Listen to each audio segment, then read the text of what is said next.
Jagannath students स्वागत करुछि रश्मि tutorial को। तो आपण मानकर एबे बहुत सारा यूनिवर्सिटी रे इंटरनल एग्जाम आउ कम दिन रहिला। आपण माने रिक्वेस्ट करथिले इथिक्स एंड वैल्यूज रो शॉर्ट क्वेश्चन नै के आसीबा पई। तो ई वीडियो रे आमे इथिक्स एंड वैल्यूज रो जोटा आपनकर यूनिट 1 रहिछि इश्यूज रिलेटिंग टू वुमेन माने नारी संपर्कित प्रसंग सेई यूनिट्र बा सेई चैप्टर आमे पाखापाखी 50टा MCQ ए वीडियो रे डिस्कशन करिबा जोटा कि आपण मानकर एग्जाम ओरिएंटेड। ठीक अछि माने आपण मानकर प्रीवियस ईयर क्वेश्चन को एनालिसिस करिकी ए जो क्वेश्चन गुडा को मु आपण मानक सहित डिस्कशन करिवि आ भितरु आपण माने निहाती एग्जाम रे क्वेश्चन पाइ जिवे। ठीक अछि तो सेथि पई आपण माने क्लास टी को शेष पर्यंत देखिबे। जदि आपण मानक पाखरे टाइम अच्छी तो आपण माने नॉर्मल देखि पारिबे। जदि आपण मानक पाखरे टाइम नाही आपण माने 2x स्पीड रे एटलीस्ट 2 थर देखि देबे आपण मानकर एग्जाम खराब हबो नाही। ठीक अछि जदि आपण माने 2x स्पीड रे 2 थर एटलीस्ट देखि दउछंती आ एग्जाम पूर्व दिन आउ थरे देखि दउछंती निश्चित ए जो क्वेश्चन गुडा को डिस्कशन करिवि आर भितरु जेउ भी क्वेश्चन आसीबो आपण मानकर माने आसीबार तो निश्चित संगे संगे आपण माने क्वेश्चन देखु देखु आंसर दे पारिबे। ठीक अछि तो डेरी करबानी चलंतु आज रे क्लास स्टार्ट करबा। समस्त को रिक्वेस्ट समस्त गोटे गोटे शेयर कर दियंतु निज फ्रेंड्स मानक सहित जो माने आपनकर व्हाट्सएप ग्रुप रे अछंती माने ऑनर्स ग्रुप हो किबा आपन मानकर अलगा ग्रुप जदि कॉलेज रो किछि अछि आपण माने सेठी शेयर करि परिबे। शेयर करबा द्वारा बहुत सारा पिला हम क्लास रे जॉइन हे परिबे आ मते भी मोटिवेट लागिबा आपण मानक पई रेगुलर क्लास नै के आसीबा पई।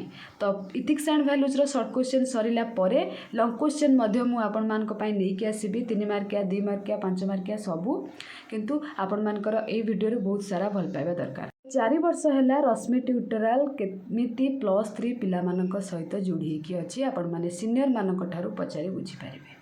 सब प्रकार हेल्प से माने ए रश्मि ट्यूटोरियल चैनल माध्यम रो पाइछंती से PDF हैला आपण मानकर ethics and values compulsory subject honours सबुर नोट से माने मध्य हेल्प पाइछंती। आपण माने जदि नोट पाई चाहुचंती डिस्क्रिप्शन बॉक्स रे मु टेलीग्राम चैनल लिंक दे देछि फटाफट आपण माने सेठी जॉइन हे परिबे। ता सहित आपण मानकु गोटिए मु फोन नंबर डिस्क्रिप्शन बॉक्स रे दे देबी हैला सेही नंबर रे आपण माने कांटेक्ट करी आपण मानकर नोट परचेस करि परिबे जोटा कि हाथ लेखा नोट आपण मानकर इथिक्स एंड वैल्यूज रो। ठीक अछि से नंबर रे कांटेक्ट करिके बाकी आपनकर ए PDF पाइबा पई आपण माने टेलीग्राम चैनल फटाफट जॉइन हो जातु। तो चलतु डेरी करबानी एवं स्टार्ट करदे इथिक्स एंड वैल्यूज रो फर्स्ट क्वेश्चन। ए चैप्टर जेहेतु आपण मानकर नारी संपर्कित प्रसंग माने वुमेन रिलेटेड जहाँ भी इश्यू अच्छी जमती कि गोटे इश्यू कहबा आपण मानकर यौतुक प्रथा आ गोटे इश्यू आपण मानकर सम्मान नारी को सम्मान केमती दिया जाए पुरुष को सम्मान केमती दिया जाए से रिलेटेड एथिरे आपण माने पढ़िबे। ता सहित आपण मानकर लिंगगत जो पक्षपात करा जाए से डिस्टा माने से विषय रे आपण माने एठी डिस्कशन कर परिबे। नेक्स्ट आपण मानकर जदि कहबा आउ रहिला आपनकर कोन जोटा कि विभिन्न प्रकार यौतिक कथा आपण माने सुनिथिबे। देन आपण मानकर जैछि चोरी बा अपहरण रिलेटेड बहुत कथा विधवा विरुद्ध रे हिंसा गोटे बहुत कथा अच्छे से गुड़ाक आपण माने लॉन्ग क्वेश्चन पढ़िले आपण माने जानि पारिबे। एबे आमे बस शॉर्ट क्वेश्चन डिस्कशन करिबा लॉन्ग क्वेश्चन ने आपण माने बहुत भलो भाबे बुझी पारिबे जदि एथिरे बुझी न पारिबे। ठीक अछि जेहेतु आपण मानक रिक्वेस्ट थिला प्रथम शॉर्ट क्वेश्चन आनबा पई म सेति पई शॉर्ट क्वेश्चन ने आछि। फर्स्ट क्वेश्चन कहिछि डैश को मतरे लिंग संबंधी भूमिका पुरुष और नारी मध्य संपर्क को बुझाए कहा मतरे एटा मन रखिथिबे FAO Food and Agricultural Organisation को मतरे लिंग संबंधी भूमिका पुरुष और नारी मध्य संपर्क को बुझाए। 2 नंबर कथा जदि कहबा डैश दृष्टिकोण पुरुष और नारी परस्पर ठारू भिन्न जैविक दृष्टिकोण बा बायोलॉजिकल दृष्टिकोण पुरुष और नारी परस्पर ठारू भिन्न। तापरे लिंग डैश भेदभाव को बुझाए वैदिक भेदभाव को बुझाए हैला। नेक्स्ट 4 नंबर डैश को मतरे नारी माने प्रस्तुत से माने जन्मित नुहंती कहिचंती से कोन नारी माने प्रस्तुत से माने जन्मित नुहंती एक कथा साइमन डी ब्यूवियर कहिचंती डी ब्यूवियर हैला।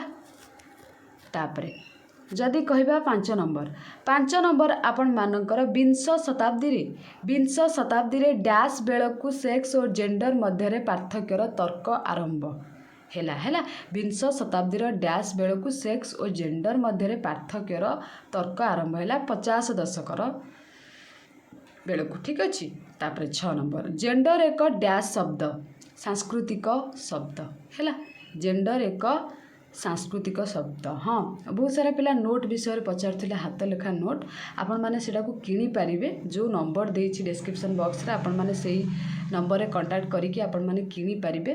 कॉल करेंगे केवल व्हाट्सअप करेंगे व्हाट्सअप थ्रू रे आपण मैंने कौन किणी पारे बहुत कम माने अफोर्डेबल प्राइस रे जमती कि आपण मैंने दे पारे है। सेमती ना कि 100 200 500 बहुत कम प्राइस रे आपण मानकु हाथ लेखा नोट प्रोवाइड करी दिया जिवो जदि आपण माने इंटरेस्ट अछंती। खाली एथिक्स एंड वैल्यूज रो नुह ईवीएस आपण मानकर डिजास्टर मैनेजमेंट सबू सब्जेक्ट रो हाथ लेखा नोट आपण मानकु मिल जिवो। से ऑनर्स हेले भी आपण को हाथ लेखा नोट मिल जिवो कम प्राइस रे है जति कि आपण माने देई परिबे। सेटा आपण माने मते व्हाट्सएप करिवे जो नंबर देछि सेथिरे व्हाट्सएप करिवे। आपण माने जे भी अछंती माने व्हाट्सएप जहाँ को करेंगे से मो पाखे पहुँचे देवे देन मु आपण मानकु नोट प्रोवाइड करदेवी सेटा आपण माने यदि इच्छा करती।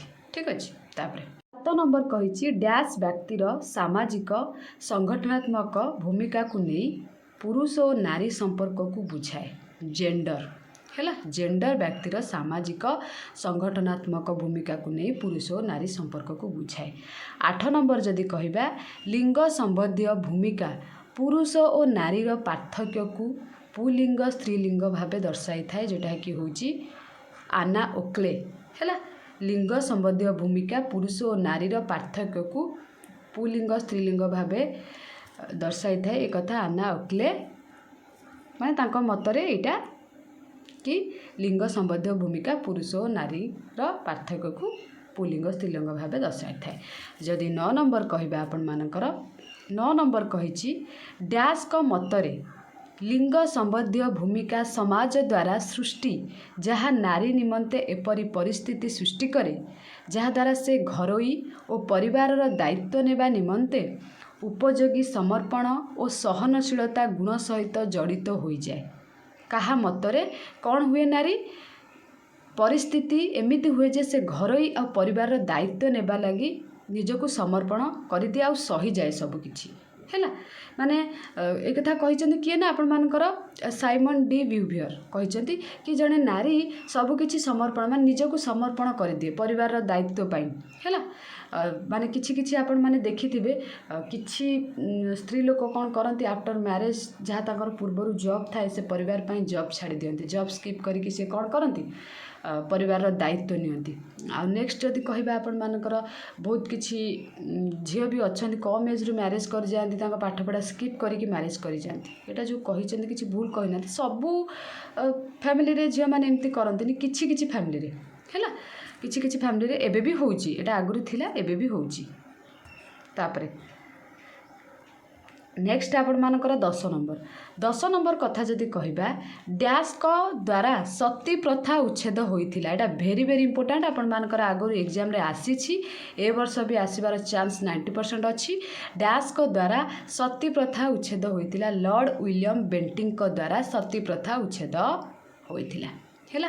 तापर 11 नंबर डैश मसीह भारतीय समाज रु सती प्रथार उच्छेद होइतिला भारत रे एटा तो आपण मानकर टोटाल ऑल वर्ल्ड कथा जदि कहबा जदि भारत रे कहबा 1829 मसीह भारतीय समाज रु सती प्रथा उच्छेद होइतिला। ए दुईटा क्वेश्चन आपण माने स्टार मार्क रखिकी रखिथिबे हैला जोटा कि आपनकर एग्जाम ओरिएंटेड।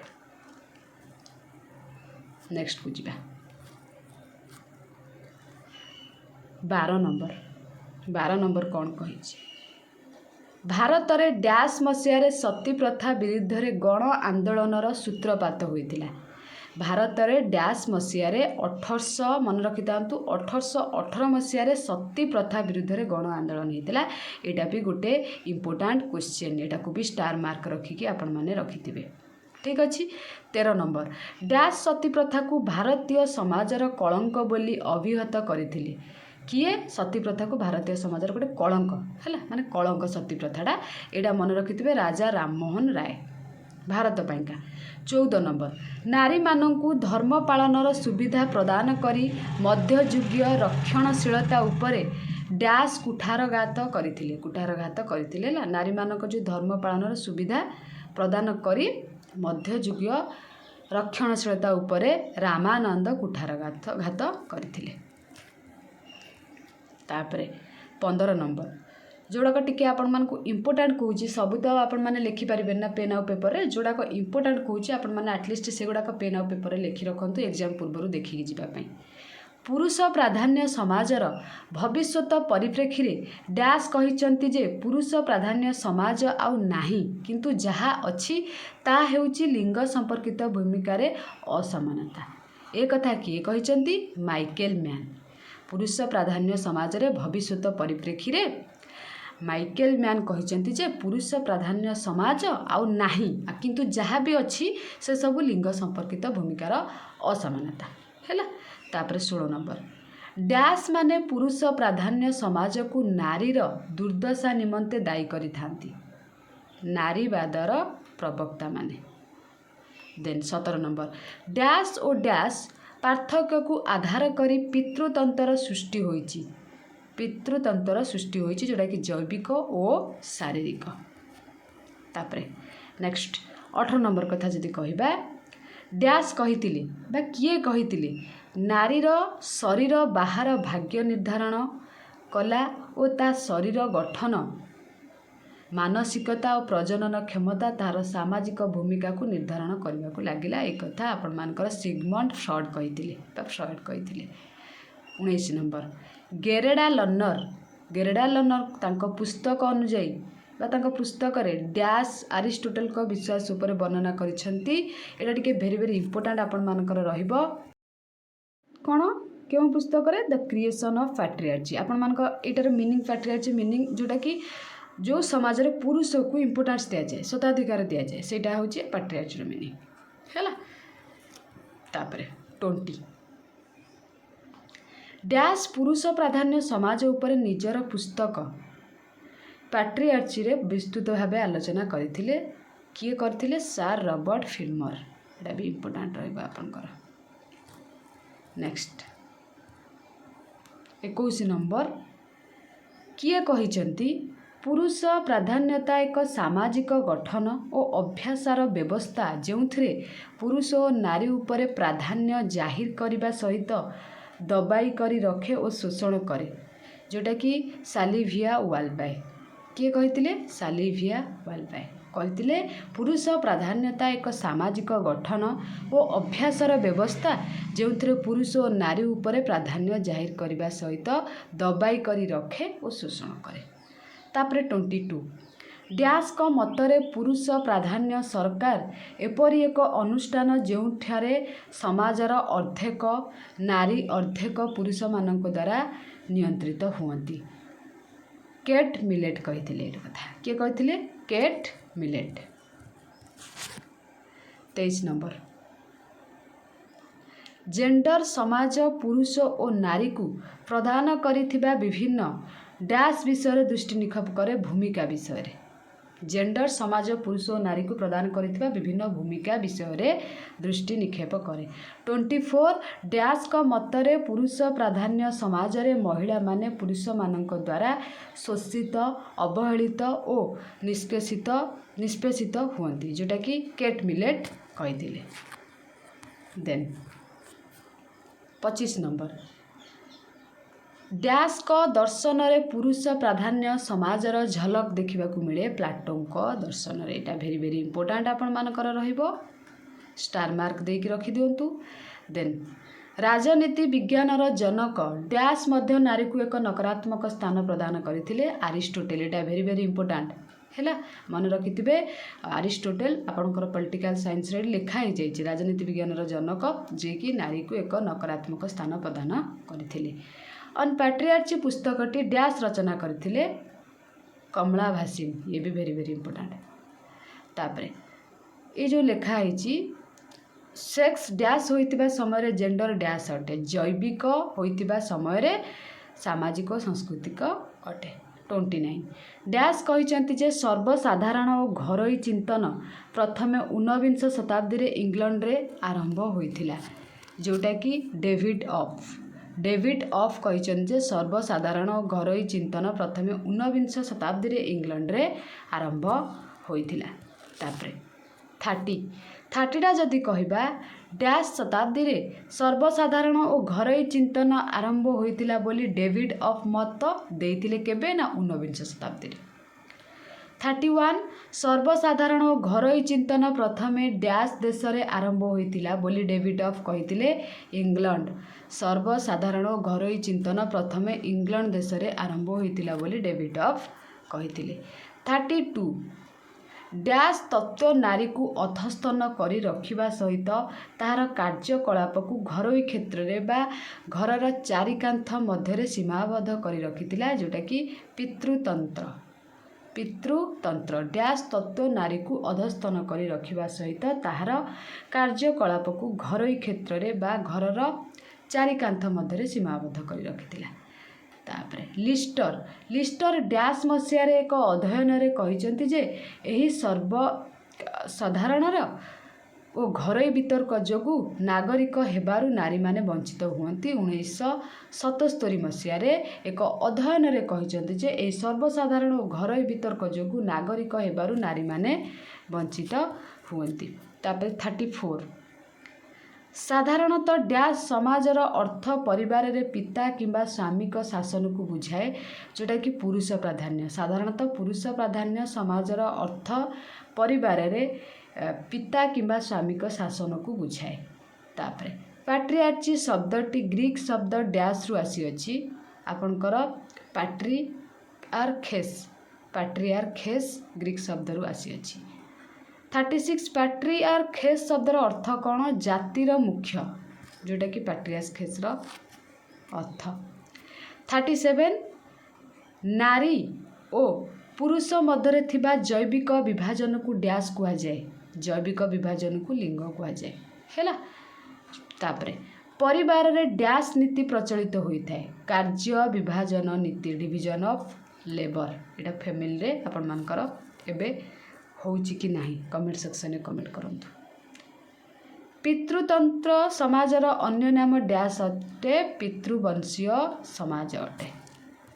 ନେକ୍ସଟ 40 1972 ମସିହାରେ ପ୍ରଥମ ଥର ପାଇଁ ଲିଙ୍ଗ ଶବ୍ଦକୁ ଡ୍ୟାସ୍ ବ୍ୟବହାର କରିଥିଲେ ଆନା ଓକ୍ଲେ। ଇମ୍ପୋର୍ଟାଣ୍ଟ ଅଛି କ୍ୱେଶ୍ଚିନ୍ଟା ହେଲା। 41 ସେକ୍ସ, ଜେଣ୍ଡର ଆଣ୍ଡ ସୋସାଇଟି ପୁସ୍ତକଟି ଡ୍ୟାସ୍ ରଚନା କରିଥିଲେ ସେଇ ଆନା ଓକ୍ଲେ ହେଲା। ଆନା ଓକ୍ଲେ ଏମିତି ଲେଖିଦେବେ ନୋଟ୍ରେ, ଆନା ଓକ୍ଲେ ସେ କ'ଣ କରିଥିଲେ ହାଇପେନ୍ ଦେଇକି ଲେଖିଦେବେ, ଏକାଥରେ ମନେ ରହିଯିବ। ଆଉ କିଏ କ'ଣ କହିଥିଲେ ହେଲା, ସେ ଟାଇପ୍ର ମୁଁ କହିଦେଇଛି ଆଗରୁ ଯେତେବେଳେ ଆପଣଙ୍କର ପଢ଼େଇଥିଲି EVS, ସେଇଥିରେ କହିଦେଇଛି ଆପଣମାନେ କେମିତି ନୋଟ୍ କରିବେ। ସେ ଭିଡ଼ିଓକୁ ଯଦି ସ୍କିପ୍ କରିଛନ୍ତି ଦେଖିଦିଅନ୍ତୁ। ପିତୃଜନ୍ମରେ ବଂଶକ୍ରମର ଗଣନା ଡ୍ୟାସ୍ ଅନୁସାରେ ହୋଇଥାଏ, ପୁରୁଷର ବଂଶ ଅନୁସାରେ ହୋଇଥାଏ। 43 ଦୁଇ ଲିଙ୍ଗ ମଧ୍ୟରେ ସାଂସ୍କୃତିକ ସାମାଜିକ ନିମିତ୍ତ ପାର୍ଥକ୍ୟକୁ ଡ୍ୟାସ୍ ବୁଝାଇଥାଏ, ଲିଙ୍ଗ ବା ଜେଣ୍ଡର ବୁଝାଇଥାଏ। ସମାଜରେ ଡ୍ୟାସ୍ ମାନଙ୍କୁ ବ୍ୟକ୍ତିଗତ ଭାବରେ ବିବେଚନା କରାଯାଏ, ନାରୀମାନଙ୍କୁ ବ୍ୟକ୍ତିଗତ ଭାବରେ ବିବେଚନା କରାଯାଏ। ଏଇଟା ଆପଣଙ୍କର ରହିବ ଇମ୍ପୋର୍ଟାଣ୍ଟ ହେଲା। 45 ସମାଜରେ ଡ୍ୟାସ୍ ମାନଙ୍କୁ ସର୍ବସାଧାରଣ ଭାବେ ବିବେଚନା କରାଯାଏ, ପୁରୁଷମାନଙ୍କୁ ହେଲା। ଏଇଟା ଜାଣିଥିବେ ଆପଣମାନେ, ଯେ କେବେ ଏଇଟା କରିଦେବା ଅପସନ୍ ଥିଲେ କରିଦେବେ ଆପଣମାନେ। 46 ଭାରତର ଡ୍ୟାସ୍ ଠାରେ ପ୍ରଥମ ମହିଳା ଥାନା ପ୍ରତିଷ୍ଠା ହୋଇଥିଲା ତାମିଲନାଡୁରେ। ଏଇଟା ଭେରି ଇମ୍ପୋର୍ଟାଣ୍ଟ ଆପଣଙ୍କର ରହିବ। କେଉଁଠି ପ୍ରଥମେ ମହିଳା ଥାନା ଆପଣଙ୍କର ପ୍ରତିଷ୍ଠା ହେଲା, ସେଇଟା ତାମିଲନାଡୁ ହେଲା। ନାରୀ ସଶକ୍ତିକରଣ ଜାତୀୟ ନୀତି ଡ୍ୟାସ୍ ମସିହାରେ ପ୍ରଣୟନ ହୋଇଥିଲା 2001ରେ। ଏଇଟା ବି ଭେରି ଇମ୍ପୋର୍ଟାଣ୍ଟ ଆପଣଙ୍କର ରହିବ। ଯେଉଁଗୁଡ଼ାକ ଇମ୍ପୋର୍ଟାଣ୍ଟ କହୁଛି ଲେଖିକି ରଖନ୍ତୁ। କିଶୋରୀମାନଙ୍କ ସଶକ୍ତିକରଣ ନିମନ୍ତେ ରାଜୀବ ଗାନ୍ଧୀ ଯୋଜନା ଡ୍ୟାସ୍ ମସିହାରେ ସରକାର ସ୍ୱୀକୃତିପ୍ରାପ୍ତ ହୋଇଥିଲା, ମନେ ରଖିଥିବେ 2010ରେ। ଇଏ ବି ଇମ୍ପୋର୍ଟାଣ୍ଟ ରହିବ ଆପଣଙ୍କର। ତାପରେ 49 ଇନ୍ଦିରା ଗାନ୍ଧୀ ମାତୃତ୍ୱ ସହଯୋଗ ଯୋଜନା ଡ୍ୟାସ୍ ମସିହାରେ ଶୁଭାରମ୍ଭ ହୋଇଥିଲା, ଏଇଟା 2010ରେ ହୋଇଥିଲା। ସୁଧାର ଯୋଜନା ଡ୍ୟାସ୍ ମସିହାରେ ମହିଳା ଓ ଶିଶୁ ବିକାଶ ମନ୍ତ୍ରାଳୟ ଦ୍ୱାରା ଆରମ୍ଭ ହୋଇଥିଲା 2001 ଆଉ 2ରେ ହେଲା। पाखापाखि आम ये 50टा माने फिल इन द ब्लैंक्स वाला क्वेश्चन डिस्कसन कर सारे जोटा कि आपंकर exam oriented previous year question को लेकिन मुझे आपण मान सहित डिस्कसन कली आपण मैंने आटलिस्ट यहाँ को 2x स्पीड रे देखी दिंतु जदि ये वीडियो बहुत सारा भल पाइबा मिल बहुत सारा शेयर मिल निश्चित आपण मान पार्ट 2 नहीं कि आसबि है आ समस्ते आपण मान भर जी भी देखुं ना समस्त गोटे गोटे कमेंट कर दिंतु है कमेंट कले मत टे खुशी लगे ता सहित आपण मान पार्ट 2 नहीं कि आसबि लंग क्वेश्चन आनी सर्ट क्वेश्चन नहीं कि आसबि बास आपण मान दायित्व लाइक शेयर कमेंट आउ कि नुहे कहीं मुझे हार्डवर्क करुँची मैंने आपण मान बदल किसी तो गोटे करने को पड़ो ना से केवल लाइक शेयर सब्सक्राइब कहबी आउ किछि नहीं आउ जो माने चाहूचंते पीडीएफ से माने टेलीग्राम चैनल रे जॉइन ही जानतु डिस्क्रिप्शन बॉक्स रे मु टेलीग्राम चैनल लिंक दे देछि सेठी आपण माने पीडीएफ पाई परिबे एबे पीडीएफ दिया जिवो नाही एग्जाम पूर्वरु 15 दिन 20 दिन थिबो आपण को पीडीएफ मिलिबो आउ हेला सेकंड कथा आपण माने जदी नोट परचेस करबा को चाहूचंती माने किनिबा को चाहूचंती से ईवीएस रो हो किबा आपण मानकर इथिक्स एंड वैल्यूज रो हो हैला इथिक्स एंड भैल्यूज हो कि आपण मानकर कौनसी ऑनर्स पेपर रो हो जदि चाहूँगी डिस्क्रिप्शन बॉक्स रे जो फोन नंबर अच्छी से आपण मैंने व्हाट्सएप करके मागी पारे नोट से बहुत कम प्राइस रे बेसी प्राइस नुह 100 टंका 200 टंका 300 टंका सेमती प्राइस नुह बहुत कम प्राइस रे आपन को नोट मिल जिवो आपण माने व्हाट्सएप करि पारंती ता सहित आपण मानकर आउ केउ सब्जेक्ट दरकार जोटा कि एग्जाम आपण मानकर आसुचे आगो को शीघ्र शीघ्र कोडा दरकार माने फास्ट कोडा दरकार से रिलेटेड आपण मानक क्लास खूब शीघ्र नहीं आसबे आज क्लास को आम रखा थैंक यू ऑल।